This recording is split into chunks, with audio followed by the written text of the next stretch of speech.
যারা ভিডিও দেখছেন দেখেন একটা বিষয় দেখাচ্ছি। এটা কি খাচ্ছ? এই কি খাচ্ছ? আমরা আর কি খাচ্ছ? দেখেন লবণ। লবণ। তুমি সবাই লবণ। এই দেখেন আমিও লবণ নিয়ে বসে আছি। আমি খাচ্ছি পেয়ারা, ওরা খাচ্ছে আমরা। আমি জাস্ট নমুনা কপি দেখাইছি।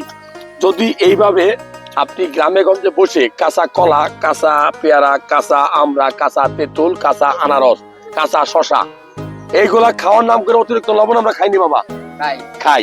এই যে অতিরিক্ত লবণ খাচ্ছেন, দিন শেষে কি হবে জানেন? আপনার ওই যে গ্রামে গঞ্জে বলে না রক্ত কি হয়, রক্ত পানি হয়ে যায়।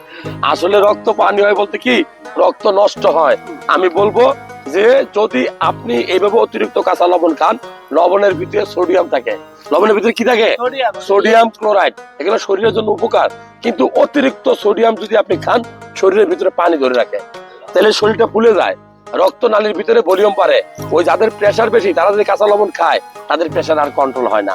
এই জন্য প্রেসারের রোগীদেরকে আমরা বলি কি কাঁচা লবণ কম খাবেন। যাদের কিডনি নষ্ট তাদেরকে আমরা বলি যে আপনারা লবণ কম খাবেন। যাই হোক, এই পেয়ারা খাওয়ার নাম করে, আমরা খাওয়ার নাম করে, কাঁচা কলা ভর্তা খাওয়ার নাম করে অতিরিক্ত লবণ খাবেন না, খাবেন সীমিত পরিমাণ। যারা ভাত খাওয়ার সাথে অতিরিক্ত কাঁচা লবণ খান, মনে রাখবেন ক্ষতিকর, কোনো উপকার নাই। কারণ তরকারির ভিতরে তো লবণ দেওয়া আছে। একটা মানুষের ডেইলি প্রয়োজন 2 থেকে 3 চামচ লবণ। আপনি যদি এর চেয়ে বেশি খান তাহলে ক্ষতি হবে না? এই যাই হোক, ভালো লাগে তথ্যগুলো শেয়ার করবেন।